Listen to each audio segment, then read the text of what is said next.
Start చేయండి అమ్మా. Praise the lord madam. Praise నా లార్డ్. మాట వినపడుతుందండి? నా మాట వినిపిస్తుంది వినపడుతుందా? వినిపిస్తుంది.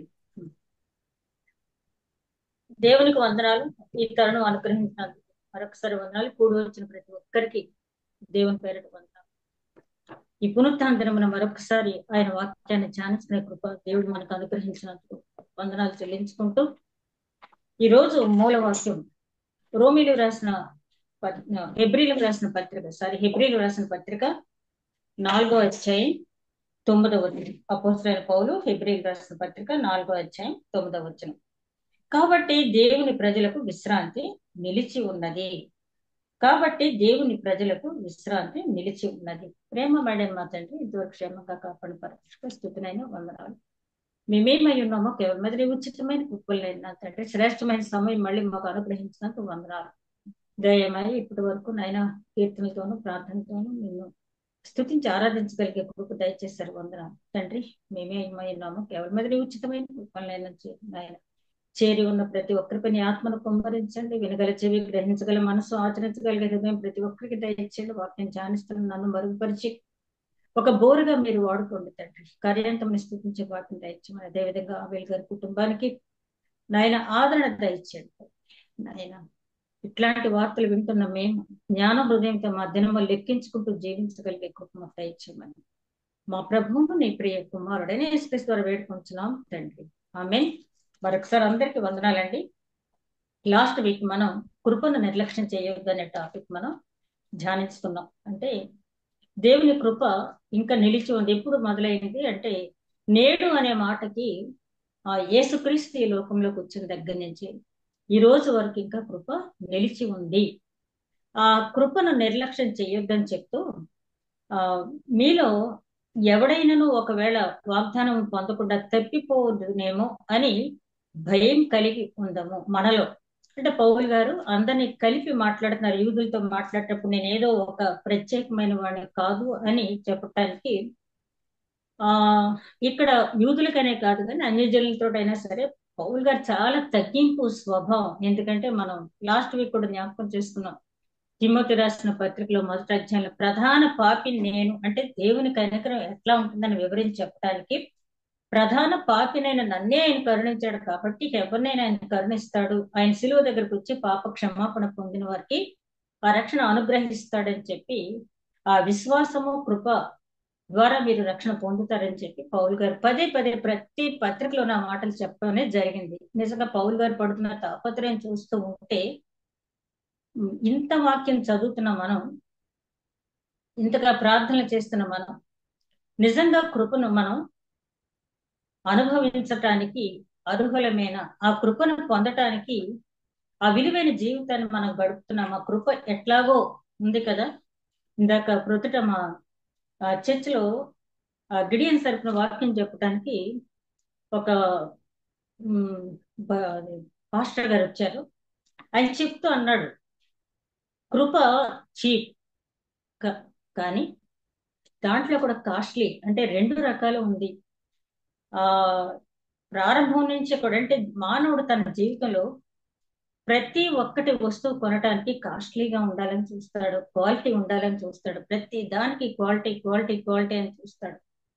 కానీ దేవుని కృప దగ్గరకు వచ్చేటప్పటికి అందరితో పాటు నేను తీసుకుంటాను, అందరికి ఇచ్చే కృప నాకు ఇస్తాడు దేవుడు అనుకుంటాడే తప్పించి, ఆ కృపలో అంటే క్వాలిటీ అంటే ఇక్కడ ఏదోలే అని ఆ చివరిని ఏమంటాం, గ్రేస్ మార్క్స్ వేసి పాస్ చేసినట్టు కాకుండా, ఆయన ఏంటి భయభక్తులు కలిగి ఉండి తప్పనిసరిగా ఈ బిడ్డకు కృప అనుగ్రహించాలి అన్న ఇదిలో మనం జీవిస్తూ ఉన్నాము. ఆ కృప పొందటానికి కృప నిలిచి ఉంది.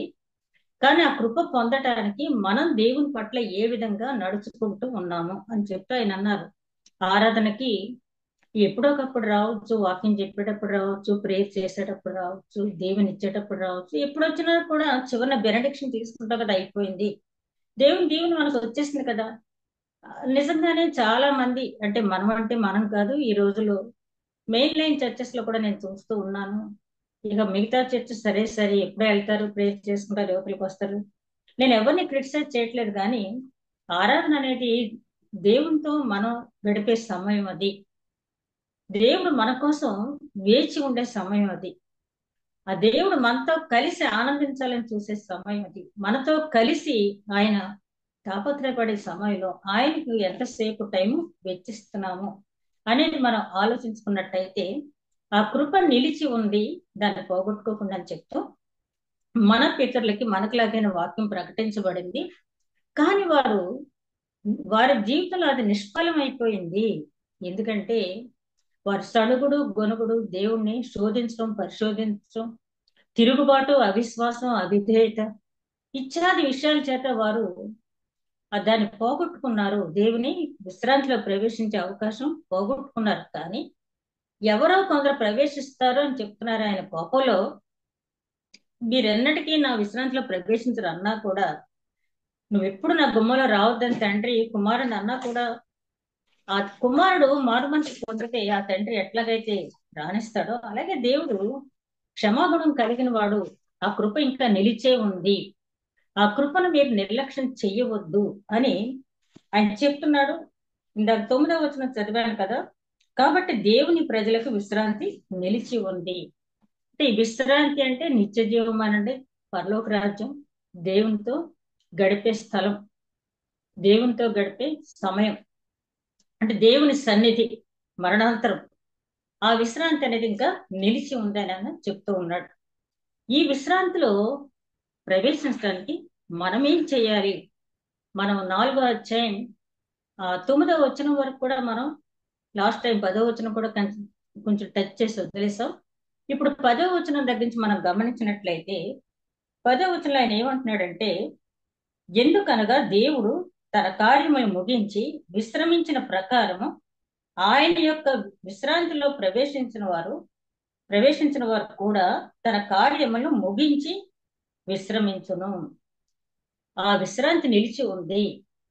అయితే అది ఎవరికి? 9వ వచనంలో చెప్పారు కదా, దేవుని ప్రజలకు అది నిలిచి ఉంది. అయితే దేవుని ప్రజలు అనేది మనం ఆయన ప్రజలమా కాదా అనేది ఆయన నిర్ణయిస్తాడు. నేను దేవుని కుమారుణ్ణి, నేను దేవుని కుమార్తెనని చెప్పుకోవటానికి ఎవరికి అర్హత లేదు. ఎందుకంటే పిల్లలుగా స్వీకరించాడు ఆయన. కానీ ఆ పిల్లలుగా ప్రకటించడానికి కొన్ని నిబంధనలు మనకు మత్తయి సువార్త 5వ అధ్యాయం నుంచి 7వ అధ్యాయం వరకు ఆ కొండ మీద ప్రసంగంలో మనం దేవుని పిల్లలుగా ఉండాలంటే ఎట్లా జీవించాలనేవి అక్కడ చెప్పడం జరిగింది. పాత నిబంధన గ్రంథంలో అయితేనేమో నిర్గమకాండంలోను, ద్వితీయోపదేశ కాండంలోను కూడా వాళ్ళకి చెప్పడం అనేది జరిగింది. సరే, ఇక్కడ ఏమంటున్నాడంటే ఆయన, దేవుని విశ్రాంతిలో నువ్వు ప్రవేశించాలంటే దేవుడు తన కార్యక్రమాలను ఎట్లాగైతే ముగించి విశ్రాంతిలో ప్రవేశించాడో, దేవుని పిల్లలు కూడా దేవుడు తమకు అప్పగించిన కార్యక్రమాల్ని అట్లా ముగించినప్పుడే విశ్రాంతిలో ప్రవేశించడానికి అవకాశం ఉంటుంది. మరి ఆదికాండంలో చూస్తే ఆయన సృష్టి అంతా కూడా సృష్టించి 7వ దినమున విశ్రాంతి. అది కూడా ఏమంటారు? దేవుడు నిద్రపోడు కదా, కునుకుడు నిద్రపోడు. మరి విశ్రాంతి ఏంటంటే మన కోసం నిర్దేశించబడింది. అది ఇంకో మాట చెప్పాలంటే తను సృష్టించిన సృష్టి అంతటిని ఒక పక్కన పెట్టి తన పోలికతో చేసిన నరులతో గడిపే సమయాన్ని ఆ 7వ రోజు కేటాయించుకున్నాడు దేవుడు అని చెప్పి అక్కడ వివరణ అనేది ఇవ్వటం జరిగింది. కాబట్టి దేవుని విశ్రాంతిలో మనం ప్రవేశించాలి అంటే ఆయన ఏ విధంగా ఈ భూమి మీదకి వచ్చిన దగ్గర నుంచి కూడా సువార్త ప్రకటిస్తూ దేవుని సహాయంతో అనేక రకాలైన అద్భుత కార్యాలు, మహత్కార్యాలు, సూచక్రియలు చేస్తూ స్వస్థతలు అనుగ్రహిస్తూ, అంతకంటే ముఖ్యంగా శ్రమ పొందుతూ, ఎంతగా శ్రమ అంటే శిలువ మరణం పొందినంతగా శ్రమపడి తండ్రి చిత్తానుసారంగా ఆ శ్రమలు అనుభవించి తండ్రిని మెప్పించి, తండ్రి అప్పగించిన పని పూర్తిగా, తండ్రి నీవు నాకు అప్పగించిన పని నేను పూర్తిగా సమాప్తం చేశానని చెప్పి లెక్క అప్పగించి శిలువ మరణం పొంది పునరుత్థానుడై ఎట్లాగైతే లేచాడో, మనం కూడా అదే విధంగా మనకు అప్పగించిన కార్యక్రమాన్ని ఈ లోకంలోనికి మనం వచ్చాము అంటే మన కార్యక్రమాలు దేవుడు నిర్దేశించిన కార్యక్రమాన్ని ఆయన పునరుత్థానములు ప్రచురం చేయి నిమిత్తము. అయితే మనం ఎక్కడి వరకు ఆగిపోతున్నామంటే రక్షణ పొందుతున్నాం, రక్షణానుభవాన్ని మనం పొందుతున్నాము. లాస్ట్ వీక్ మనం ట్రాన్స్ఫిగరేషన్ సండే, రూపాంతర ఆదివారం జరుపుకున్నాం. ఆ రూపాంతర అనుభవాన్ని మనం పొందిన తర్వాత మనం చేయవలసింది ఏంటి? రోమీయులకు రాసిన పత్రిక 12వ అధ్యాయంలో పౌలు గారు రూపాంతరం చెందిన తర్వాత మన జీవితం ఎట్లా ఉండాలి అనేది ఆ 12వ అధ్యాయం అంతా కూడా 13వ అధ్యాయం కూడా 14వ అధ్యాయం కూడా ఒక రూపాంతరం చెందినటువంటి వ్యక్తి ఏ విధంగా తన జీవితాన్ని మలుచుకోవాలి అంటే ట్రాన్స్ఫిగరేషన్ తోటే ఆగిపోకూడదు. ఒక ట్రాన్స్ఫార్మర్ గా నీ జీవితం మారాలి. ట్రాన్స్ఫిగరేషన్ అంటే నీలో నీవు మాత్రమే శక్తి నింపుకుని, నీలో నీవు మాత్రమే వెలుగు నింపుకుని అలా ఉండటం కాకుండా, ఒక ట్రాన్స్ఫార్మర్ మిగతా వాటికి ఎట్లాగైతే ఆ విద్యుత్ శక్తిని సప్లై చేస్తుందో అదే విధంగా నీవు పొందిన శక్తిని, నువ్వు కలిగి ఉన్న వెలుగును ఇతరులకు నువ్వు ఇవ్వాలి. మీరు వెలుగై ఉన్నారు లోకమునకు అన్నాడు కదా ఆయన. అలా ఇవ్వకుండా నేను పొందిన శక్తితో నేను మాత్రమే ఉంటాను, నా రక్షణానుభవం నాలోనే ఉంటుంది అన్నట్టయితే నువ్వు ఎవరికి కూడా దేవుడు నిన్ను నన్ను ఆ విధంగా ఆశించట్లేదు. ఆయన ఆశించేది ఏంటంటే ఒక కొవ్వొత్తి వెలిగిన తర్వాత మిగిలిన కొవ్వొత్తులు వెలిగించాలి కదా. అలాగా నిన్ను దేవుడు వెలిగించిన తర్వాత నువ్వు అనేక ఆత్మలు వెలిగించడానికి నీవు నీ నీ కర్తవ్యంగా భావించాలి అని ఆయన చెప్తూ ఉన్నాడు. అదే విధంగా ఈ లోకయాత్ర ముగించుకుని విశ్రాంతిలో ప్రవేశిస్తారు. తమ ప్రయాస అంతా ముగించుకుని విశ్రాంతిలో ప్రవేశిస్తారని గుర్తు చేస్తున్నాం కదా. ప్రకటన గ్రంథం 14వ అధ్యాయం 13వ వచనం, వారి ప్రయాసలు ముగించుకుని విశ్రాంతిలో ప్రవేశిస్తారు, వారి క్రియలు వారి వెంట వెళ్ళును అని చెప్పి ఉంది అక్కడ. వారి క్రియలు వారి వెంట వెళ్ళును. క్రియలతోటి మాత్రమే మనం రక్షణ పొందుతామా అంటే దాని కింద మళ్ళీ రిఫరెన్స్ చూద్దాం. ఫస్ట్ ఆఫ్ ఆల్ మన క్రియలు మనతో వెళ్తాయి మనం మరణించిన తర్వాత. అందుకనే ఆదరణ కూడుకులు ఎప్పుడు కూడా ఆయన పరలోకానికి వెళ్ళాడని నేను తప్పకుండా చెప్పగలను, ఈమె పరలోకానికి వెళ్ళింది నేను తప్పకుండా చెప్పగలను, చాలా మంది చెప్తూ ఉంటారు. అస్సలు ఎవరు కూడా చెప్పడానికి వీలు లేదు. అలాగే ఆ ఆ ఆత్మ పరలోకానికి వెళ్ళటానికి ప్రార్థించండి అని ఇంకా కొన్ని డినామినేషన్స్ ప్రార్థించే వాళ్ళు ఉన్నారు. అది కూడా చాలా పొరపాటు. ఎందుకంటే ఒక వ్యక్తి ఏ రక్షణ అయినా రక్షణానుభవం అనేది భూమి మీద ఉంటుండగా, జీవంతో ఉంటుండగానే తప్పించి మరణించిన తర్వాత అతని ఆత్మీయ స్థితిని, ఆమె ఆత్మీయ స్థితిని మనం ఇంచు కూడా కదపలేము. కాబట్టి ఈ భూమి మీద సజీవులుగా ఉన్నప్పుడే ఆయన విశ్రాంతిలో మనం ప్రవేశించాలంటే మనకి ఆయన నిర్దేశించిన పనులు మనం సక్రమంగా చేయాలి. అలా చేసిన వారు మాత్రమే దేవుని విశ్రాంతిలో ప్రవేశిస్తారు.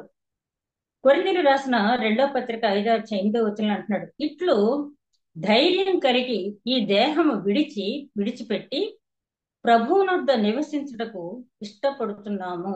ఇట్లు ధైర్యం కలిగి అంటే ఎవరికి ఆ ధైర్యం ఉంటుందని చూస్తే కొరింథీయులకు రాసిన 2వ పత్రిక 5వ అధ్యాయంలో ప్రారంభం నుంచి చూస్తే, భూమి మీద మన గుడారము గుడారమైన ఈ నివాసము శిథిలమైపోయినను చేతి పని కాక దేవుని చేత కట్టబడినదియు నిత్యమైనదియునైన నివాసము పరలోకమందు ఉన్నదని ఎరుగుదుము. ఎవరు ఈ విశ్రాంతిలో ప్రవేశించగలరంటే మనము నివసించే ఈ గుడారం అంటే ఇల్లు కాదు సుమా, మన శరీరం అనే గుడారం. ఇది శాశ్వతమైనది కాదని మనకు తెలిస్తే, మనకు శాశ్వతమైన గుడారం పరలోకంలో ఉందని మనం తెలుసుకున్న వారం అయితే ఆ విశ్రాంతిలో ప్రవేశించడానికి మన జీవితాన్ని మలుచుకుంటాము. అదేవిధంగా మనము దిగంబరులం కాక వస్త్రము ధరించుకున్న వారంగా కనబడదుము. దిగంబరులు అంటే ఆ రక్షణ వస్త్రాన్ని మనం ధరిస్తాము. కాబట్టి పరలోకము నుండి వచ్చు మన నివాసము దీనిపైన ధరించుకున్న అపేక్షించుచు దీనిలో మూలుగుతున్నాము. మన శరీరం నానాటికి శిథిలమైపోతున్నప్పుడు అంతే కదా. మన యవ్వన కాలంలో ఉన్నట్టుగా వృద్ధాప్యంలోకి వచ్చినా మన శరీరం ఉండదు. ఈ శరీరం ఎంతకాలం మనం ఎన్ని మెరుగులు పెట్టినా అది కృషించుకోవాల్సిందే ఈ శరీరం. అయినప్పటికీ మనం ఏ ధైర్యంతో ఉంటున్నామంటే ఈ శరీరం అశాశ్వతమైంది, శాశ్వతమైన శరీరం మనకి పరలోకం నుంచి దిగి వస్తుంది. దాన్ని ధరించుకోవటానికి అపేక్షించి మూలుగుతున్నాము. మూలుగుతాం అంటే ఇక్కడ ఏంటి? ప్రార్థనలు చేస్తున్నాము, విజ్ఞాపన చేస్తున్నాము, నన్ను రక్షించు తండ్రి. ఎవరు చేస్తారు ఈ ప్రార్థన?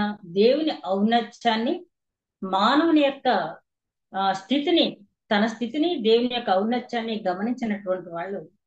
అబ్రహాం అంటాడు కదా, నేను దుమ్మును ధూళిని. అదేవిధంగా శంకర్ అంటాడు కదా, ఆకాశం వైపు కన్నులెత్తి చూడటానికి కూడా నేను యోగ్యుడను కాదు. అట్లాగా మనల్ని మనం పరిశీలించిన వారు మాత్రమే ఈ శరీరం కృషించిపోయినా మనకి పైనుండి వచ్చే వస్త్రం మనం ధరించుకుంటామని ఒక నిరీక్షణ ఉంది. కాబట్టి ఆ వస్త్రం కోసం ఈ శరీరంలో ఉండి మూలుగుతూ ఉన్నాము. ఈ శరీరంలో మూలగటం అంటే అది ఏదో దెబ్బ తగిలితే మూలిగినట్టు కాదు అది. ఆత్మ మూలుగుతో ప్రార్థిస్తుంటారు చూసారా, నిట్టూర్పులు విడుస్తూ ప్రార్థన చేస్తారు చూసారా, అది ఒక ఏదైనా విపత్కర సమస్య మన చుట్టుముట్టినప్పుడు మనం మోకరించి అనేక రకాలుగా నిట్టూర్పులు విడుస్తూ ప్రార్థిస్తాం. అలా కాకుండా నేను ఒక బుక్ చదువుతుంటే, నిజమైన విశ్వాసం ఎప్పుడు కూడా ప్రేయర్ లో మోకరించినప్పుడు సాధారణంగా మనం చేసే ప్రార్థన ఏంటంటే, నాకు ఆరోగ్యం ఇవ్వు, నాకున్న సమస్యలన్నీ తీసివేయి, రెండోది నా కుటుంబాన్ని కాపాడు, మూడోది ఆత్మరక్షణ కోసం ఒక అరక్షణ చేస్తాం. అలా కాకుండా ఆ భక్తుడు ఏమంటాడంటే, అసలు నువ్వు మోకరించిన వెంటనే నీ ఆత్మరక్షణ కోసం ప్రార్థన చేయి. రెండోది మానసిక ఆనందం, అంటే నాకు పలానా వస్తువు కావాలనో, లేకపోతే నేను పలానా నా స్నేహితురాలు నాతో సరిగ్గా ఉండేటట్టు, లేకపోతే నా బంధుమిత్రులు నన్ను ప్రేమించేటట్టు చేయమని నీకు ఎవరైతే ఇష్టం అవుతారో వాళ్ళ గురించి నువ్వు అడుగుతావు దేవుడిని. ఇక మూడోది వచ్చేటప్పటికి శరీరం గురించి, అంటే లోక సంబంధమైన విషయాలు, నాకు కారు కావాలనో మేడ కావాలనో, ఇది ఇలా ప్రయారిటీ ఇవ్వాలి. కానీ మనం ఏం చేస్తున్నాం అంటే, ముందు మూడోది పెడుతున్నాం, మధ్యలోది రెండోది. ఆత్మరక్షణ అనేది ఖాళీగా ఉంటే లేదు, లేకపోతే ఏదో చిన్న నా ఆత్మను రక్షించు ప్రభు అనుకుని లేచిపోతుంది. అట్లా కాకుండా ఎవరు మూలుగులతో ప్రార్థన చేస్తారు అంటే, నిజమైన విశ్వాసి ప్రార్థించే సమయంలో ఎక్కువ సమయం తన ఆత్మరక్షణకే, ఎక్కువ సమయం తన ఆత్మరక్షణకి. ఇప్పుడే కదా ఒక సోదరుడు గురించి చెప్పుకున్నాం మనం.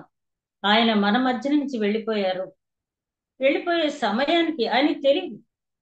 నేను నిన్న ఆంధ్ర క్రైస్తవ కీర్తనల పుస్తకం ఎందుకో పంతగాని పరదేశ్ గారు ఎన్ని పాటలు రాశారని చూడటానికి చూడటానికి అని తీసేటప్పుడు ఓపెన్ చేసేటప్పటికి ఆ పక్క పేజీలో మార్టిన్ లూథర్ గారి ఫోటో ఉంది. దాని కింద ఏంటంటే, రాకడ కోసం సిద్ధపడండి అని బోల్డ్ లెటర్స్ రాశారు. ఎందుకు సిద్ధపడాలని దాని వివరణ కూడా ఇచ్చారు. దాని కింద ఏమి ఇచ్చారంటే, భ్రష్టమైన మనసు మీకు దూరంగా ఉంచండి, భ్రష్టత్వంలో పడిపోకుండా మిమ్మల్ని మీరు కాపాడుకోండి. మనం ఈ భ్రష్టత్వం గురించి హెబ్రీ పత్రిక ధ్యానం మొదలు పెట్టిన దగ్గర నుంచి కూడా భ్రష్టత్వం గురించి మనం ధ్యానించుకుంటున్నాం. నాకు అది చూడగానే, ఇంతకాలం నుంచి కీర్తన పుస్తకం ఉపయోగిస్తున్నాను కానీ ఈ మాట నేను చూడలేదని అనుకున్నాను. చాలా అవసరమైన టాపిక్ కి మనం ధ్యానించుకుంటున్నాం హెబ్రీ పత్రిక ద్వారా. భ్రష్టత్వం అంటే ఒకసారి జ్ఞాపకం చేస్తుంది ఏంటంటే, దేవుడి గురించి మనకంతా తెలుసు, దేవుని ఔన్నత్యం గురించి తెలుసు, ఆయన చేసే మేళ్లు అనుభవించాం కొంతకాలం, ఆయనతో నడుస్తున్నాము అనుకుంటున్నాము, కానీ ఆయనకు దూరంగా జరిగిపోతూ లోకాన్నేమో నేను దేవుడి బిడ్డను, దేవునితో నడుస్తున్నానని చెప్పి లోకాన్ని మెప్పించుకుంటూ, అవసరమైతే మన మనస్సాక్షిని కూడా జో కొడతా ఉంటారు కదా, కాసేపు మాట్లాడుకుంటాం కదా, అలాగే మన మనస్సాక్షిని కూడా అణిచిపెట్టి దేవునికి దూరంగా వెళ్ళిపోవడం అనేది భ్రష్టత్వం. పౌలు గారు పదే పదే చెప్తున్నాడు, భ్రష్టత్వంలో పడిపోకండి అని చెప్పి.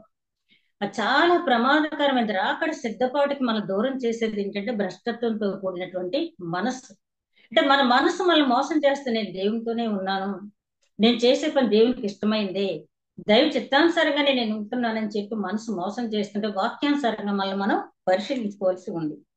ఆ తర్వాత ఈ గుడారంలో ఉన్న మనము భారము మోసుకొని మూలుగుతున్నాము, ఇది తీసివేయవలనని కాదు గాని మత్స్యమైనది జీవము చేత మృంగివేయబడినట్లు ఆ నివాసము దీనిపైన ధరించుకొని కోరుతున్నాము. దీని నిమిత్తము మనల్ని సిద్ధపరిచిన వాడు దేవుడే, మరియు ఆయన తన ఆత్మను సంచకరుని మనకు అనుగ్రహించి ఉన్నాడు. మనం ధైర్యం ఎక్కడి నుంచి వచ్చే మనకంటే, ఆల్రెడీ మన కోసం యేసుక్రీస్తు అక్కడ విజ్ఞాపన చేస్తూ ఉన్నాడు.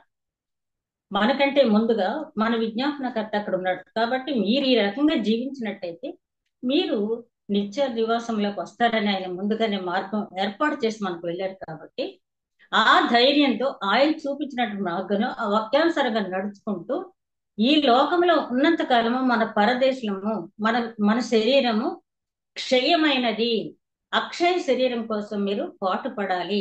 అక్షయ శరీరం కోసం పాటుపడేవాళ్ళు ఎప్పుడు కూడా దేవునితో అబ్బా తండ్రి అని మూలుగులతో మనం ప్రార్థిస్తూ ఉంటాం. అదే విధంగా ఫిలిప్పీలు రాసిన పత్రిక 1:21-24 మీరు తర్వాత చూడండి. అక్కడ పౌలు గారు అంటాడు, బ్రతుకుట క్రీస్తే, చావైతే లాభం. నేను బ్రతుకుంటూ క్రీస్తు కోసమే బ్రతుకుతున్నాను, చావైతే లాభం. ఎంత అష్యూరెన్స్ తో మాట్లాడుతానంటే, ఎంత కాన్ఫిడెన్స్ గా మాట్లాడుతానంటే, ఈ లోకాన్ని నేను విడిచిన వెంటనే నేను నా దేవుడి దగ్గర సేద తీరుతాను, కాబట్టి అది నాకు లాభకరమైంది. చూడండి, చాలా తేలిగ్గా చెప్పేస్తాం. ప్రసంగి గ్రంథంలో 7వ అధ్యాయంలో ఆ 3వ వచనం, ఒకరి జన్మదినము కంటే ఒకరి మరణ దినము మేలు. ఎలా మేలవుద్ది? అతని మరణ దినం మేలు ఎలాగవుద్ది అంటే అతను జీవించిన విధానాన్ని బట్టి. కాబట్టి చనిపోయిన వాళ్ళందరికీ మేలు కాదు, ప్రభువునందు ఎవరైతే నిద్రిస్తారో వాళ్ళకి మేలు. అదే విధంగా చావైతే లాభం అని పౌలు గారు అన్నారంటే, ఒక్కసారి పౌలు గారి జీవితాన్ని మనం పరిశీలించినట్లయితే, పౌలు గారి జీవితం లాగా మనం జీవిస్తే మనకు కూడా చావైతే లాభమే. ఆయన అంటాడు, ఒకవేళ ఇక్కడే ఉండి పని చేయవలసి వస్తే దేవుని కోసం పనిచేస్తాను, అంతే దేవుని చిత్తం. ఏదేమైనా కూడా నా ఫస్ట్ ప్రయారిటీ ఏంటంటే దేవునితో కలిసి ఉండటం అనేది. అదే విధంగా ఇట్లాంటి వారు ఇక్కడే ఈ లోకంలోనే విశ్రాంతి తీసుకుంటూ ఉంటారు. అంటే దేవుని విశ్రాంతి భూమి మీదే పొందుతారు వాళ్ళు. అట్లాంటి మనసు ఉన్న వాళ్ళు, నాకు దేవుడి దగ్గరికి వెళ్ళటం చాలా ఆనందకరము, నేను నివసిస్తున్న శరీరము ఇది క్షయమైంది, అక్షయ శరీరం కోసం నేను పాటుపడుతున్నాను, ఎవరైతే ఆధ్యాత్మిక జీవితానికి అంత ప్రాధాన్యత ఇచ్చారో వాళ్ళు భూమి మీద ఉంటాడు కానీ దేవుని విశ్రాంతిని అనుభవిస్తారు అని చెప్పి హెబ్రీ గ్రంథకర్త చెప్తున్నాడు. అందుకనే ప్రయాసపడి భారం మోయి వాళ్ళారా రండి అని పిలిచారు కదా యేసుక్రీస్తు.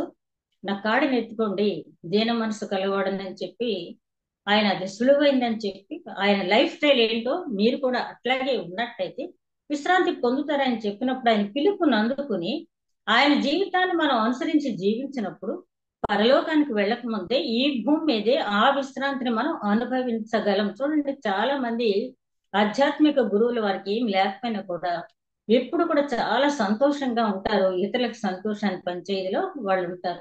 ఎందుకనంటే వాళ్ళకి లోక సంబంధమైన కోరికలన్నింటినీ కూడా జయించినటువంటి జితేంద్రులు కాబట్టి. అదే విధంగా ఆయన చెప్తున్న మాట అంటే, రక్షణకు మాత్రం మన క్రీస్తు వైపే చూడాలి. మనం ఎన్ని మంచి కార్యాలు చేసినా పౌలు గారు చెప్పినట్టుగా ఎఫెసీయులకు రాసిన పత్రికలో విశ్వాసమును కృప ద్వారా మీరు రక్షణ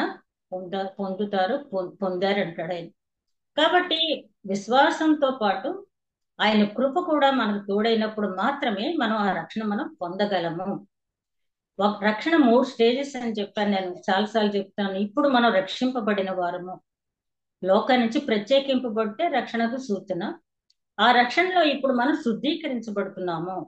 రక్షణ పొందిన మనము మన జీవితాన్ని మన చిత్తానికి కాకుండా దేవుని చిత్తానికి అప్పగించి వాక్యం ద్వారా ఎప్పటికప్పుడు వాక్యం అనే ఉదక స్నానంతో మన శరీరానికి మలినం అంటుకోకుండా స్నానం ఎట్లాగైతే చేస్తామో, మన మనస్సుకు మలినం అంటకుండా వాక్యంతో ఉదక స్నానం చేస్తూ మన జీవితాన్ని దేవునికి అప్పగించి ఆ శుద్ధీకరణ కార్యక్రమాన్ని జరుగుతుంది. ఇప్పుడు చివరికి జస్టిఫికేషన్, అది రక్షణలో 3rd స్టెప్ అనమాట. అంటే మనం ఎంతవరకు పర్ఫెక్ట్ గా ఉన్నామనేది దేవుడే చెప్తాడు. కాబట్టి ఇప్పుడు మనం 2nd స్టేజ్ లో ఉన్న మనము ఎప్పటికప్పుడు మనము దేవుని వైపు చూస్తూ ఉన్నామా లేదా. ఎందుకంటే ఆయనే రక్షణ ఇచ్చే దైవ కుమారుడు కాబట్టి ఆయన వైపే మనం చూడాలి.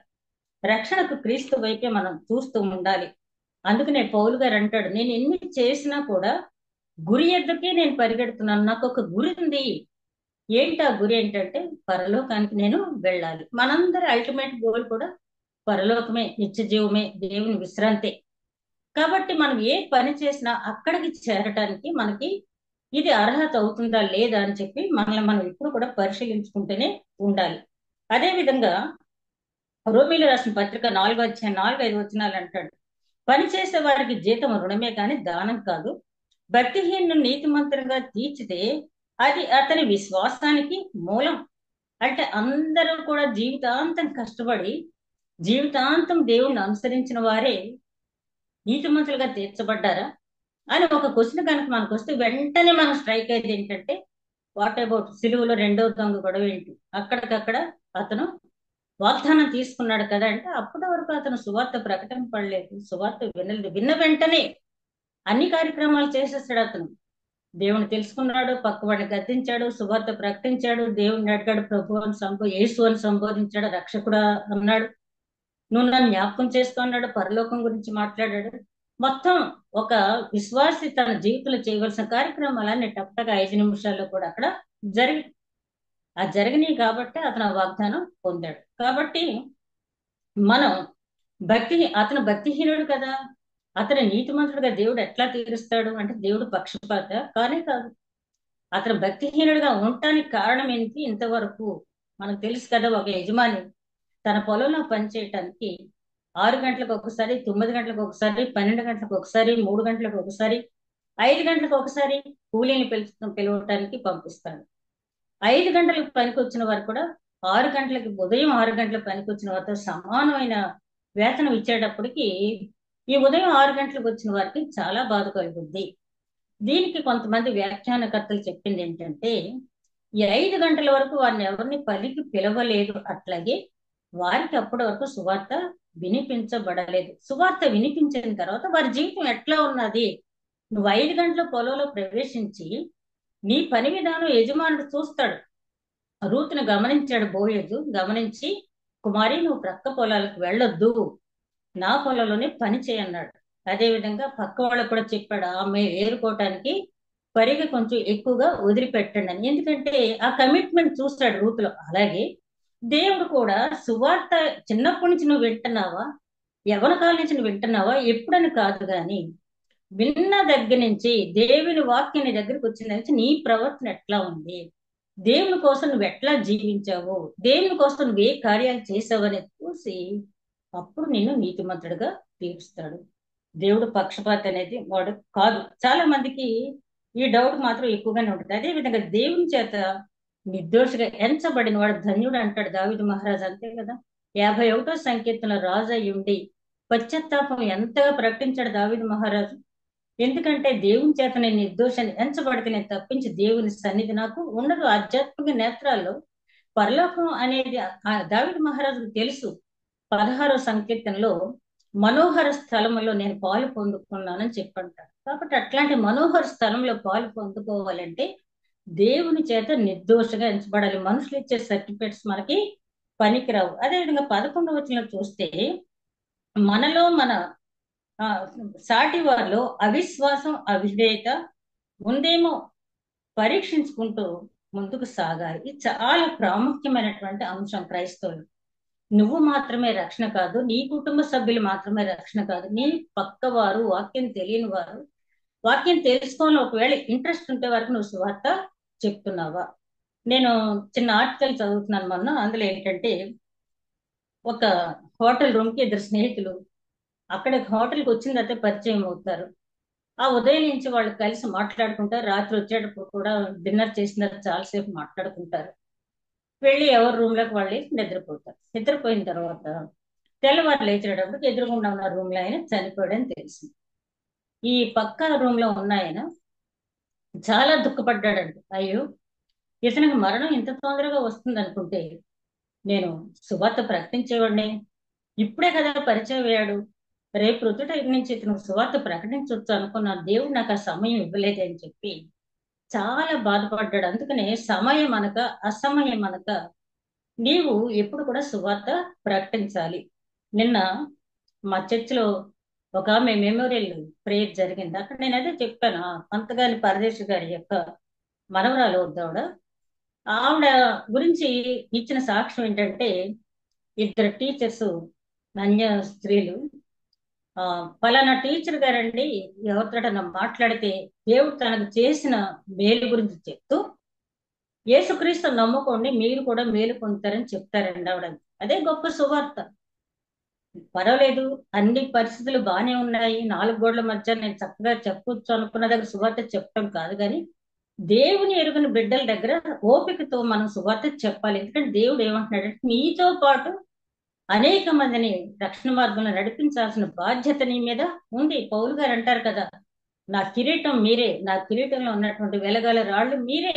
ఎవరైతే వాక్యం విని ఎవరైతే ఆత్మరక్షణ పొందారో వారే కదా నా కిరీటం. నా కిరీటంలో వెలగల రాళ్ళు ఎవరైనా ఏమైనా ఉన్నాయంటే మీరే అంటాడు. అట్లాగా మనం నీతి కిరీటం మనం పొందాలి అంటే ముందు ఈ సేవా కార్యక్రమం మనం చేయాలి. అదేవిధంగా 11, 12 వచనాలు చూస్తే, పరలోక రాజ్యం బలాత్కారంగా పట్టబడుతుంది. పరలోక రాజ్యం ఎక్కడ ఉంటుందంటే, మనకు మత్తయి సువార్త 11వ అధ్యాయంలో బాప్తిస్మిచ్చే యోహాను గురించి చెప్తూ, పరలోక రాజ్యంలో ఆ ఇతను చాలా అల్పుడుగా ఉంటాడు అని చెప్పి బాప్తిస్మిచ్చే యోహాను గురించి చెప్పడం జరిగింది. దాని మీద చాలా కాంట్రవర్సీ ఉంది. ఎందుకు యేసుక్రీస్తు ఆ మాట అన్నారు దాన్ని చాలా మనం కొంత ధ్యానించుకున్నాం. అయితే ఇక్కడ మనకు కావాల్సింది ఏంటంటే పరలోక రాజ్యం బలాత్కారంగా పట్టబడుతుంది. మీరు చాలా జాగ్రత్తగా ఉండండి. మీకోసం ఏర్పాటు చేయబడినటువంటి పరలోక రాజ్యం ఎవరి చేత బలాత్కారంగా నింపబడుతుంది. ఈ మాటకు అర్థం ఏంటంటే ముందు పరలోక రాజ్యం దేవుడు ఎవరి కోసం సృష్టించాడు? తన బిడ్డల కోసం, ఇశ్రాయేలీల కోసం సృష్టించాడు. అయితే అపవాదికేమో పాతాళం నిర్దేశించబడింది. అపవాది బయటకు వచ్చి దాని ప్రభావం చూసి దాని సైన్యాన్ని పెంచుకుంటూ అపవాది సైన్యాన్ని పెంచుకోవటం జరిగింది. అపవాది అనుచరులంతా కూడా పాతాళానికి వెళ్ళవలసిన వాళ్ళు. అయితే ఈ పరలోక రాజ్యం నింపబడవలసిన స్థానంలో ఎవరి కోసమైతే పరలోకం సృష్టించబడిందో వాళ్ళు అపవాది అనుచరులకు వెళ్ళిపోతున్నారు. కానీ అన్యజనులు అత్యాసక్తితో మారు మనసు పొంది వారు పరలోక రాజ్యాన్ని స్వతంత్రించుకుంటున్నారు. మనం కొర్నేలి ఇంటి దగ్గర పేతురు గారు మాట్లాడిన మాటలు మనం చూస్తాం కదా. వీళ్ళకి బాప్తిస్మం ఇవ్వకుండా ఎవరు ఆపగలరు? నేను యూదులకు మాత్రమే సేవ చేస్తాను అనుకున్నాను. కానీ ఈ అన్యజనులు ఇంతగా వీళ్ళు ఆసక్తి చూపించి రక్షణ పొందడానికి వీరు సిద్ధంగా ఉన్నప్పుడు వీరికి బాప్తిస్మం ఇవ్వకుండా నేను ఎట్లా ఆటంకపరచగలను? అంటే అట్లాంటి వాళ్ళు పరలోక రాజ్యాన్ని త్వరగా ఆక్రమించుకుంటున్నారు. మొదటి వారు కడపటి వారు మొదటి వారు అవుతున్నారు. కాబట్టి తస్మాత్ జాగ్రత్త. పౌలు గారు ఏమంటారంటే వాళ్ళు రాకూడదని అంటలేదు, కానీ అసలు రావాల్సిన వాళ్ళు ఎవరి కోసమైతే ముందుగా క్రీస్తు సువార్త ప్రకటించాడు, ఎవరి కోసమైతే ఆ పరలోక రాజ్యం ఏర్పాటు చేయబడిందో వాళ్ళు నిర్లక్ష్యం చేస్తూ ఉన్నారు. అన్యజనులు వస్తున్నారు. ఎంతమంది వచ్చినా అది స్థలం లేని ప్లేస్ కాదంటే మనల్ని జాగ్రత్త పరచడానికి ఆ మాట మాట్లాడటం జరిగింది. పరలోక రాజ్యం బలాత్కారంగా పట్టబడుతూ ఉందంటే ఎంతో మంది మీకంటే విశ్వాసం పొంది ఎంతో మంది సురేఫెనిక స్త్రీని చూసి ఆమె అన్యురాలు కదా, యేసుక్రీస్తు ఏమంటాడు ఆమెతో చివరికి, అమ్మా నీ విశ్వాసము గొప్పది. అదే విధంగా మత్తయి సువార్త 8వ అధ్యాయంలో ఆ శతాధిపతిని చూసి ఆయన ఏమంటాడు, సమాజ మందిరపు అధికారిని చూసి ఏమంటాడు, ఇశ్రాయేలీల్లో ఇంత విశ్వాసం నేను చూడలేను అంటాడు. ఇద్దరు అన్యులే ఇట్లా పరలోకానికి వెళ్ళిపోతున్నారు. అసలు ఎవరైతే దేవుని గురించి తెలుసుకుని ముందుగా పరలోకానికి వెళ్ళాలి వాళ్ళు వెనకబడిపోతున్నారని చెప్పారు. అదే విధంగా లూకా సువార్త 13వ అధ్యాయం 24వ వచనంలో ఆయన అంటాడు, ఇరుకు మార్గంలో ప్రవేశించి ప్రయాణించండి. ఇరుకు మార్గంలో ప్రవేశించడానికి ఇష్టపడతారు కొంతమంది, కానీ ప్రయాణం దగ్గరకు వచ్చేటప్పటికి మాత్రం వెనకడుగు వేస్తారు. మనకు తెలుసు కదా, మత్తయి సువార్తలో, లూకా సువార్తలో, మార్కు సువార్తలో కూడా అతని గురించి రాయబడింది. ఒక యవనస్తుడు వచ్చి యేసుక్రీస్తు దగ్గరకు వచ్చి, బోధకుడా నిత్య జీవం పొందటాన్ని నేను ఏం చేయాలి అంటాడు. అతను యవనస్తుడు, అధికారి, డబ్బు ఉంది, అంత ధర్మశాస్త్రం తెలుసు, పద్యార్థులు తెలుసు, అన్ని తెలుసు. అతను మరి ఎందుకు రైట్ ప్లేస్కి వచ్చాడు, రైట్ చాయిస్ తీసుకున్నాడు, ఎవరిని అడగాలని చెప్పి వచ్చాడు. వచ్చి ఏం చేశాడు, యేసుక్రీస్తు దగ్గర మోకరించి బోధకుడా నిత్య జీవం పొందడం నేను ఏం చేయాలి అంటే అతని ఉద్దేశం ఏంటంటే, నువ్వు అంతా ఆల్ రైట్, నువ్వన్నీ నెరవేరుస్తున్నావు కాబట్టి నీకు నిత్య జీవానికి వెళ్ళిపోవటానికి అర్హత ఉందని చెప్తారు యేసుక్రీస్తు అనుకున్నాడు. కానీ అక్కడ ఏం జరిగిందంటే ఆ పద్యార్థులు చెప్పేటప్పటికి అన్ని అనుసరిస్తున్నాను అంటాడు. అయితే ఒక పని చెయ్యి, నీ ఆస్తి నమ్మి బీదలకు ఇచ్చి నన్ను వెంబడించు అంటాడు. అక్కడ పట్టుకుంది అతను మిక్కిలి ధనవంతుడు కాబట్టి ఏం చేశాడు, మిక్కిలి వ్యసన పడుతూ తిరిగి వెళ్ళిపోయాడు. అంటే ఇరుకు మార్గంలో ప్రవేశించడానికి ఉత్సాహం చూపే వాళ్ళు ఉంటారు. కొంత దూరం ప్రయాణించేటప్పటికి జాన్ బనియన్ గారి యాత్రిక ప్రయాణాలు చాలా చక్కగా దీని గురించి వివరించబడింది. మన సొలొమోను జీవితాన్ని చూస్తే ప్రారంభం చాలా బాగుంటది, ఎండింగ్ మాత్రం అసలు ఏమీ బాగుంది. ప్రారంభం చక్కగా గిబియాలో 1000 దహన బలులు అర్పించి దేవుని దర్శనం పొంది వాగ్దానాలు పొందినటువంటి సొలొమోను చివరికి ఎట్లా పత్రం అయిపోవడం మనం చూస్తా. అంటే ఇరుకు మార్గంలో ప్రయాణిద్దాం అనుకుంటారు, ఇరుకు మార్గం అంటే దేవుని మార్గంలో, కానీ చివరికి వచ్చేటప్పటికి విశాలమైన మార్గంలోకి వెళ్ళిపోతారు. అదే విధంగా సౌలు జీవితాన్ని కూడా, ప్రారంభ జీవితాన్ని చూస్తే మనం రాజుల మొదటి గ్రంథం 10వ అధ్యాయం 9వ అధ్యాయంలో చూస్తే దైవజనుని సందర్శించడానికి వెళ్ళేటప్పుడు చాలా వినయంగా అతనికి ఇచ్చే కాన్ఫ్లే తీసుకుని సమూయేలు దగ్గర చాలా బాగా వెళ్తారు. కానీ చివరికి వచ్చేటప్పటికి ఏమైంది, ఒక్కరోజునే తన కుమారుని పోగొట్టుకుని తను కూడా గిల్బోవ పర్వతం మీద మరణించాడు. అదే విధంగా సంసోన్ జీవితాన్ని చూస్తే నాజీర్గా ప్రతిష్ఠింపవలసిన వాడు, నాజీర్గా ప్రతిష్ఠింపబడిన తర్వాత కూడా అతని జీవితం ఏమైంది, చివరికి కన్నులు ఊడదీయబడినాయి. అలా ఇరుకు మార్గంలో ప్రవేశించి చివరి వరకు ఇరుకు మార్గంలో ప్రవేశించిన వారిని మనం చూస్తే, పౌలు గారి జీవితాన్ని మనం చూస్తే ఆ దమస్కు మార్గంలో దర్శనం అయిన వెంటనే ఇరుకు మార్గంలో ప్రవేశించాడు ఆయన. చివరి వరకు హతసాక్షి అయ్యే వరకు ఆ ఇరుకు మార్గంలో నడుస్తూనే ప్రయాణిస్తూనే ఆ ఇరుకు మార్గంలోనే ఆయన చనిపోయాడు. అట్లాగా ఆ ఇరుకు మార్గంలో ప్రవేశించడం మాత్రమే చూడండి, చాలా మంది మనం చెప్తాం కదా, ఆరంభ శూరులు ఆంధ్రులు అని చెప్పి, అలాగా మొట్టమొదటి చాలా ఉత్సాహంగా ప్రవేశిస్తాం కొన్ని కార్యక్రమాలకి, వెనక్కి వెళ్ళిపోతాం. ఏ కార్యక్రమాన్ని నువ్వు అలా విడిచిపెట్టినా పర్వాలేదు, కానీ నీవు రక్షణ పొందే రక్షణ మార్గంలో నడిచేటప్పుడు ప్రారంభం కంటే అంతకంతకు మధ్యాహ్నపు వెలుగుల తేజరెళ్ళాలంటాడు యెషయా ప్రవక్త, నీ విశ్వాసం అనేది. అట్లా తేజరెళ్ళిన వాడే ఆ ఇరుకు మార్గం చివరి వరకు ప్రయాణించగలడు. కాబట్టి ఆ విశ్రాంతిలో ప్రవేశించాలంటే మొట్టమొదటి 10వ అధ్యాయం ఏం చెప్పాడు? దేవుడు ఎట్లాగైతే తన తండ్రి అప్పగించిన కార్యక్రమాన్ని ముగించి విశ్రాంతిలో ప్రవేశించాడో అదే విధంగా మనం ప్రవేశించాలన్నాడు. 11వ వచనానికి వచ్చేటప్పటికి, నీ చుట్టూ ఉన్నవారు ఎట్లా ఉన్నారో, వారి అవిధేయత అవిశ్వాసంలో పడిపోతున్నారేమో వారిని కూడా నువ్వు పరీక్షించి వారితో పాటు నువ్వు నడవాలి అని చెప్పి చెప్పడం జరిగింది. ఇక 12, 13 వచనాలకు వచ్చేటప్పటికి, మీ హృదయం కఠినపరుచుకోవద్దు. ఈ ఈ వచనాన్ని మనం హెబ్రీ గ్రంథకర్త ఈ హెబ్రీ పత్రికలో 3వ అధ్యాయంలో కూడా మనం చూసాం. మీ హృదయాన్ని కఠినపరచుకోవద్దు అంటే దేవుని వాక్యం తిరస్కరించడమే, దేవుని స్వరాన్ని తిరస్కరించడమే, దేవుని పిలుపుని తిరస్కరించడమే కఠినపరుచుకోవటం. రేపు వస్తానులేదు తండ్రి, ఆదివారం చాలా ఆదివారాలు నన్ను కదా తండ్రి, ఈ ఒక్క ఆదివారం నన్ను వదిలే. ఈ వాక్యం కాస్తే ఫేలిక్స్ ఏమంటాడు? నేను మరొకసారి వింటాను వాక్యం అంటాడు పౌలు గారితో అపోస్తల కార్యాల్లో. అగ్రిప్ ఏమంటాడు? ఇంత సులువుగా నన్ను క్రైస్తవం చేయాలనుకుంటున్నావా అంటాడు. అట్లా హృదయాన్ని కఠినపరుచుకోవద్దు.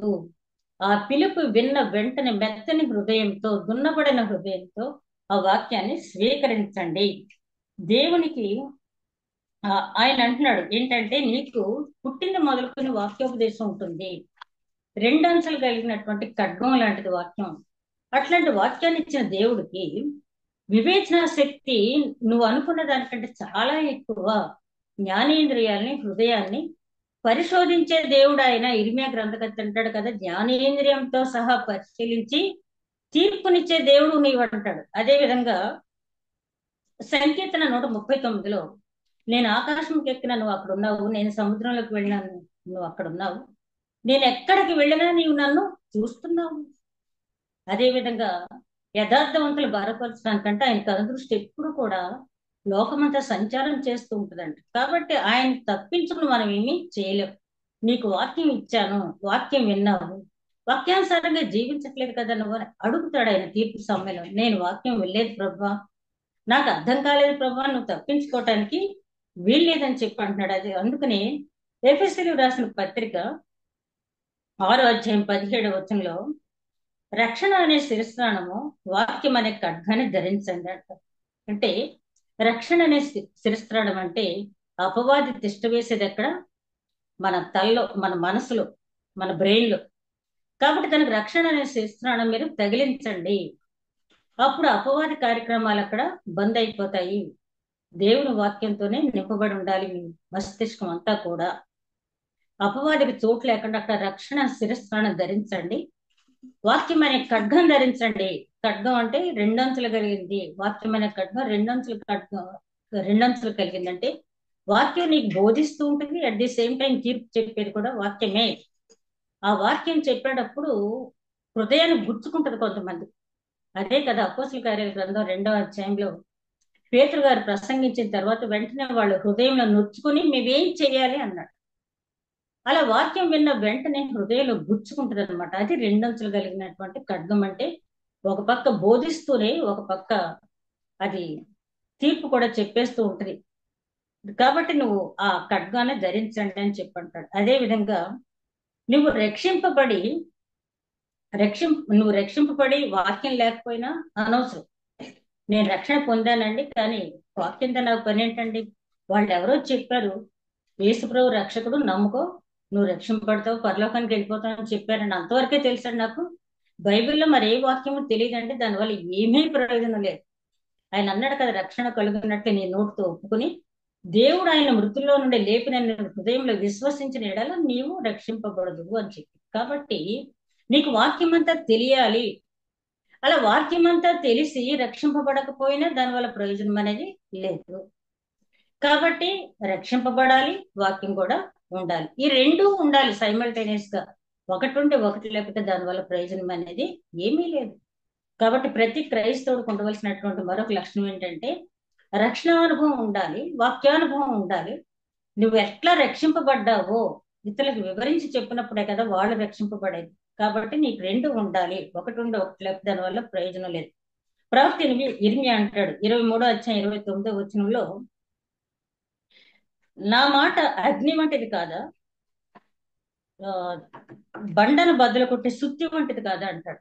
బండను బద్దలు కొట్టే అంటే వాక్యం అనేది ఎలా ఉంటుందంటే మనం కఠినపరుచుకోకపోతే అది ఎలా ఉంటది, బండను పగలగొట్టే సుత్తిలా ఉంటది. అంటే అది అగ్ని వంటిది, కాల్చేస్తాను అంటున్న అమ్మాయి గ్రామస్తులు నడిచి వెళ్ళేటప్పుడు వాళ్ళు అనుకుంటారు కదా యేసుక్రీస్తు గురించి, ఆయన మనతో మాట్లాడినప్పుడు మన హృదయం మండలేదా. ఆ వాక్యం నిజంగా మనం ఆహ్వానిస్తే మన హృదయంలోకి అది దహించు అగ్ని. ఆ వాక్యంలో మంట వచ్చినప్పుడు మనలో ఉన్న పాపం అనేది భస్మం అయిపోద్ది అనమాట. అందుకనే మత్తయి సువార్త 1:10 సాతాను అలా పీడించినప్పుడు యేసుక్రీస్తు వాక్యం ద్వారానే సాతాను జవాబు చెప్పడం అనేది జరిగింది అపవాదికి. అదేవిధంగా పరిసయ్యులు, శాస్త్రులు, మరి సద్దూకయ్యులు ఎన్నో ప్రశ్నలు ఆయన వేసినప్పుడు ఆయన వాక్యం ద్వారానే వారికి సమాధానం చెప్పడం జరిగింది. కానీ ఆయన సొంత మాటలతో ఏమి కూడా చెప్పలేదు. ధర్మశాస్త్రంలో ఇట్లా లేదా, దేవుడు ఇట్లా చెప్పలేదా అని చెప్పి వాక్యంతో ఆయన జవాబు చెప్పాడు. మనం కూడా ఏమన్నా ప్రశ్నించినప్పుడు ఆ వాక్యం ద్వారా మనం చెప్పాలంటే వాక్య పరిజ్ఞానం అనేది క్రైస్తవులకు చాలా అవసరమైనది. దినవృత్తాంతాల గ్రంథం నేను చెప్పాను కదా, యథార్థవంతులను బలపరచడానికి యెహోవా కనుదృష్టి లోకమంతా ప్రచారం చేస్తూ ఉంది. నువ్వు యథార్థంగా ఉన్నావా లేదా అని ఎవరు నీకు సర్టిఫికెట్ ఇవ్వక్కల, నాకు సర్టిఫికెట్ ఇవ్వక్కల. లోకం అంతా కూడా ఆయన కనుదృష్టి ప్రచారం చేస్తూనే ఉంది.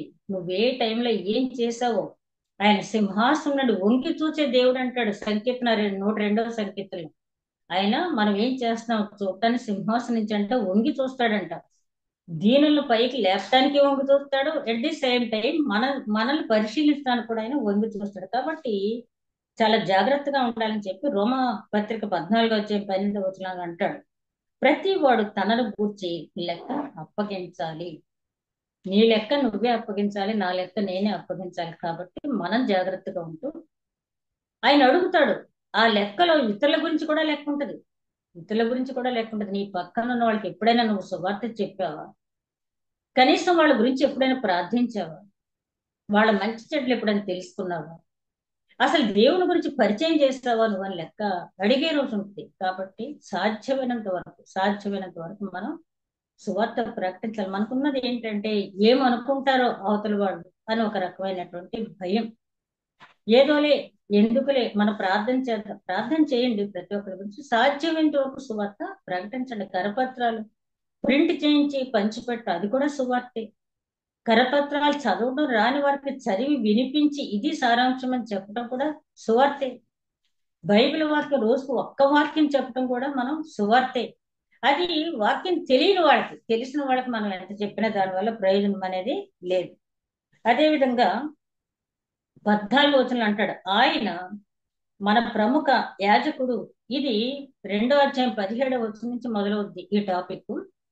5:18 ముగుస్తుంది. ఆయన ప్రముఖ యాజకుడు ఎట్లా అయ్యాడంటే పాత నిబంధన కాలంలో యాజకులు ముందుగా వారి పాపాలకు బలి అర్పించుకుని అక్కడికి వచ్చినటువంటి ప్రజల యొక్క పాపాలకి బలి అర్పించేవాళ్ళు. సంవత్సరానికి ఒక్కసారి వాళ్ళకి ఆ పరిశుద్ధ ప్రాంగణంలో వాళ్ళు ఆరాధించడానికి అవకాశం ఉంది. కానీ యేసుక్రీస్తు ఆ పరిశుద్ధాలయాలు అందరూ ప్రవేశించడానికి, ఆ తెరను తొలగించడానికి ఆయన శరీరాన్ని తెరగా సమర్పించి మనకి మార్గం, ఆ పరిశుద్ధ ప్రాంగణంలోకి వెళ్ళడానికి మనకు మార్గం ఏర్పాటు చేసి ఆయన ఆకాశ మండలం గుండా ప్రయాణమై వెళ్ళి దేవుని కుడిపార్శ్వమున కూర్చుండి నిలుచుండి మన కోసం విజ్ఞాపన చేస్తున్నాడు. అయితే యూదులకి ఏంటంటే ఆయనంత ప్రముఖ యాజకుడిగా వాళ్ళు ఒప్పుకోవడానికి వాళ్ళకి ఇష్టంగా లేదు. వాళ్ళ దృష్టిలో ఎంతసేపు యాజకుడు అంటే ఒక డ్రెస్సు, అంగు ఆర్భాటం, ఆ వెనక ముందు జనం నడపడం, సంవత్సరానికి ఒకసారి ప్రవేశించడం, ఇదంతా వాళ్ళు దృష్టిలో ఒకటి.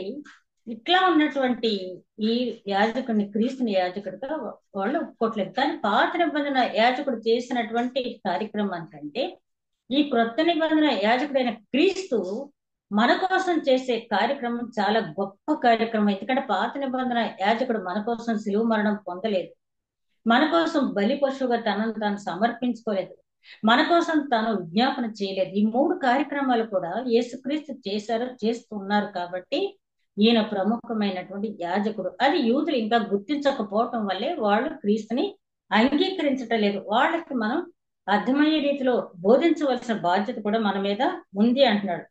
అదేవిధంగా 15వ వచనాన్ని చూస్తే మన ప్రధాన యాజకుడు సహానుభవం కలిగిన వాడు, అంటే సానుభూతి కాదు, సహానుభవం కలిగిన వాడు. సింపతి, ఎంపతి అనేది మనకు తెలుసు కదా. సింపతి అంటే సానుభూతి చూపించడం, ఎంపతి అంటే సహానుభవం చూపించడం. నేను ఇదివరకు మీకు చెప్పానేమో వాక్యం, మిస్సెస్ బీమ్ స్కూల్ అని ఒకటి, మిస్ బీమ్ స్కూల్ అని ఒకటి మాకు 9th క్లాస్ ఇంగ్లీష్ రీడర్ లా లెసన్ వేయటం జరిగింది. అక్కడ ఏంటంటే ఎవ్రీ సాటర్డే ఒక అమ్మాయి బ్లైండ్ గర్ల్ గా నటిస్తే, యాక్ట్ చేస్తే, ఆ అమ్మాయికి అటెండర్ గా ఇంకొక అమ్మాయి ఉంటుంది. ఒక అతను మూగ అబ్బాయిగా నటిస్తే అతనికి హెల్పర్ గా ఒక కుర్రాడు ఉంటాడు. మళ్ళీ నెక్స్ట్ వీక్ ఏమో ఈ హెల్పర్ గా ఉన్నవాడు మూగ అబ్బాయిగా నటించాలి, హెల్పర్ గా ఉన్న అమ్మాయి బ్లైండ్ ఉమెన్ గా. ఎందుకంటే వీళ్ళు అటెండర్ గా ఉన్నప్పుడు వీళ్ళు కనుక వీళ్ళకి సరిగ్గా సహాయం చేయకపోతే నెక్స్ట్ వీళ్ళ దగ్గర నుంచి అదే వస్తుంది. కాబట్టి వీళ్ళు చాలా జాగ్రత్తగా చేస్తారంటే సహానుభవం ఉండాలి, సానుభూతి కాదు.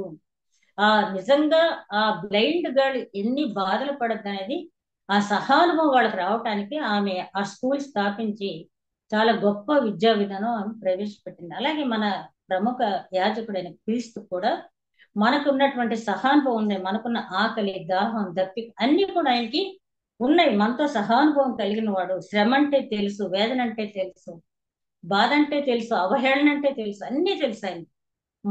మనకంటే ఆయన ఎక్కువ అనుభవించాడు. ఒక రకంగా చెప్పాలంటే మనకంటే ఎక్కువ ఆయన అనుభవించాడు. కాబట్టి దేవుడి దగ్గర అంటాడు, సాతాను వెళ్ళి ఇలా శోధిస్తూ ఉంది అని చెప్పి మన తరపున కనికరించమని అడుగటానికి తండ్రి దగ్గర ఆయన మన కోసం సిఫార్సు చేస్తూ ఉంటాడు. శోధనలో ప్రవేశకుండా ప్రార్థించండి.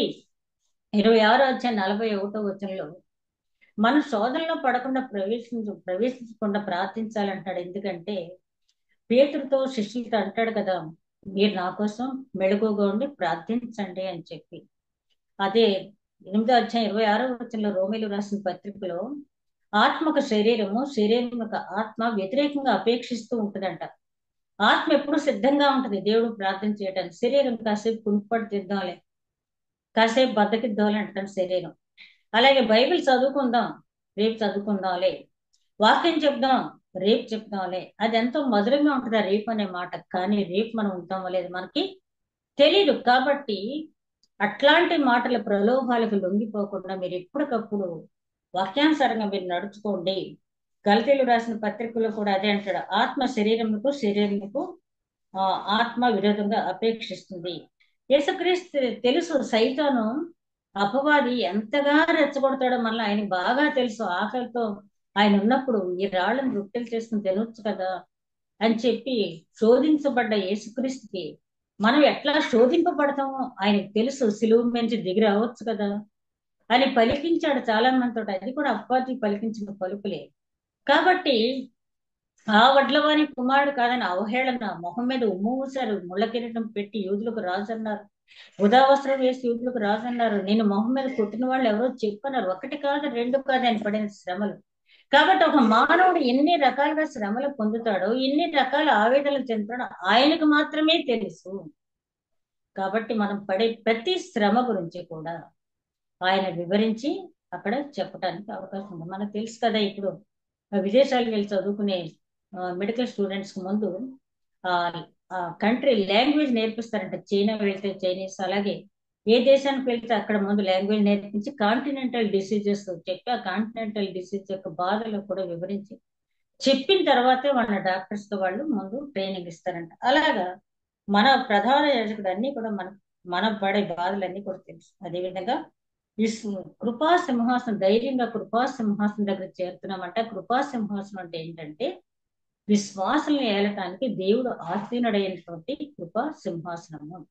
ఆ కృపా సింహాసనానికి మన విజ్ఞాపనలు ఎట్లా చేరతాయంటే పరలోక ప్రార్థన చేయమన్నాడు. మత్తయి సువార్త 6వ అధ్యాయం 9వ నుంచి 13వ వరకు మనం ఎట్లా ప్రార్థించాలో ఆయన నేర్పించాడు పరలోక ప్రార్థన. అదే విధంగా 7వ అధ్యాయం 10వ వచనంలో చూస్తే, 7వ వచనం నుంచి 10వ వచనం వరకు 7వ అధ్యాయం, అడుగుడి మీకు ఇవ్వబడును, తట్టుడి మీకు తీయబడును, వెదకుడి మీకు దొరుకునని చెప్పి దేవుణ్ణి ఎట్లాగ అడగల ఆ కృప మనం పొందాలంటే దేవుని వైపు చూస్తూ దాసుడు యజమాని కన్నులు చేతుల చుట్టూ చేతుల వైపు ఎట్లా చూస్తాడు అలాగా ఆయన కృప కోసం మనం ఇప్పుడు కూడా వేచి ఉండవలసిన వారమే. ఈ 4వ అధ్యాయంలో దేవుని విశ్రాంతిలో మనం ప్రవేశించాలంటే చెప్పినటువంటి ముఖ్యమైన విషయాలు ఏంటంటే దేవుడు ఎట్లాగైతే కార్యక్రమాలు దైవ కుమారుడు ముగించాడో అట్లా ముగించాలి.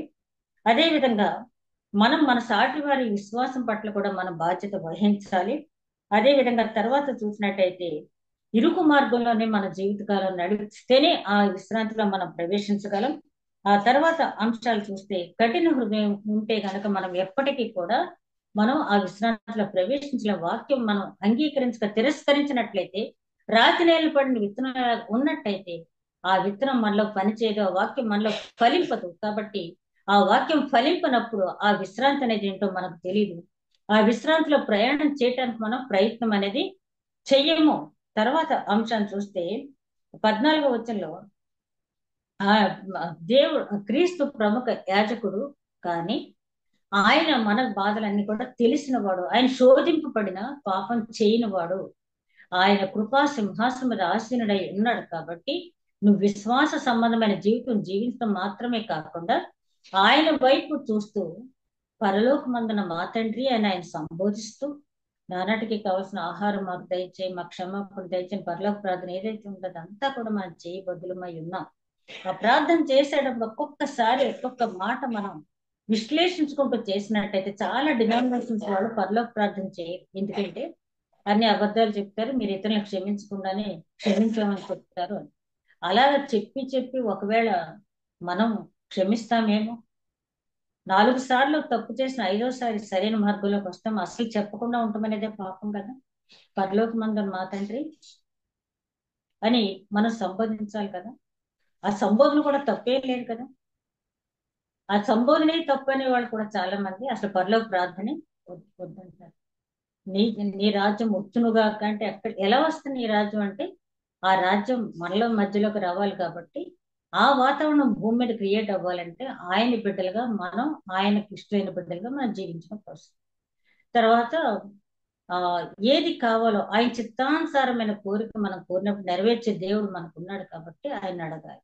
ఇట్లా మనం జీవించినప్పుడు ఆ దేవుని విశ్రాంతిలో మన చేతిలో ప్రవేశించలేకపోయినప్పటికీ ఆ సణుగుడు గొణుగుడు అవిశ్వాసం అవిధేయత మనలో లేకుండా అది కాకుండా ఉండవలసిన లక్షణాలు ఏంటంటే దేవుడు మనకు నిర్దేశించిన కార్యక్రమాలు చేయటం, మన సాటి వారిని బలపరచటం, అదేవిధంగా హృదయ కాఠిన్యం లేకుండా ఉండటం, ఇరుకు మార్గంలోని జీవితం అంతా ప్రయాణించి మరణాంతరం విశాల మార్గంలోకి వెళ్ళటం, హృదయ కాఠిన్యం లేకుండా వాక్యాన్ని స్వీకరించడం, అదేవిధంగా ఇతరుల పట్ల మన బాధ్యత కలిగి ఉంటాం. మన ప్రధాన యాజకుడు మనతో సహానుభవం కలిగిన వాడు కనుక ధైర్యంగా ఆయన దగ్గర మన విజ్ఞాపన చేసుకోవడం, ఆయన ఎట్లాగైతే శోధింపబడిన ఆయన పాపం చేయకుండా పాపంలో ప్రవేశించకుండా ఉన్నాడో ఆ విధంగా మనం ఉండటం, అదే విధంగా నిత్యము ఆయన వైపు తిరిగి విజ్ఞాపన చేయటం, ఆ రకంగా ఉన్నప్పుడు ఆ విశ్రాంతిలో ప్రవేశిస్తాం. కాబట్టి ఆ విశ్రాంతిని నిర్లక్ష్యం చేయకుండా ఇప్పటి నుంచైనా ఆ విశ్రాంతిలో ప్రవేశించడానికి మన జీవితంలో మార్చుకోవాల్సిన అంశాలు ఏమైతే ఉన్నాయో వాటిని ఒక్కొక్కసారి మనమే చూసుకోవచ్చు. అని ఆయన అంటాడు కదా, మీ జీవితాన్ని పౌలు గారు అంటాడు, మీ జీవితాన్ని మీరే పరీక్షించుకోండి, మీ జీవితాన్ని మీరే శోధించుకోండి, మీకు తెలిసిపోద్ది. అద్దం ముందు నిలబడితే మన ముఖం మీద ఉన్న మచ్చలు మనకి ఎట్లయితే కనపడతాయో మన జీవితాన్ని వాక్యంతో కంపేర్ చేసుకున్నట్టయితే మనలో ఉన్న మచ్చలు మనకు కనపడతాయి, మనలో ఉన్న సెట్ బ్యాక్స్ మనకు కనపడతాయి. వాటిని మనం మార్చుకుంటూ జీవనయాత్ర సాగిద్దాం. అట్టి నడిపింపు దేవుడు మనకి అనుగ్రహించునుగాక. దయగలమా ప్రభా, నిలిచి ఉన్న విశ్రాంతిలో మేము ప్రవేశించినట్లు. అవును ప్రభా, రాకడ ఇప్పుడు మాకైతే తెలియదు, కానీ ఈ లోకాన్ని విడిచిపెట్టే సమయం కూడా మాకు తెలియదు. కాబట్టి ఇదే రక్షణ దినము, ఇదే అనుకూల సమయం అని ఎంచి ఆ విశ్రాంతిలో ప్రవేశించడానికి ఎప్పటికప్పుడు వాక్యం ద్వారా మమ్మల్ని పరిశీలించుకుంటూ చెక్ చేసుకుంటూ సరిదిద్దుకుంటూ నీ వైపు చేతులెత్తి ప్రార్థిస్తూ అర్థిస్తూ విజ్ఞాపన చేస్తూ నీ కృప పొందుకునే భాగ్యం దయచేయమని మా ప్రభువును నీ ప్రియ కుమారుడైన యేసుక్రీస్తు ద్వారా వేడుకుంటున్నాం తండ్రి. ఆమేన్.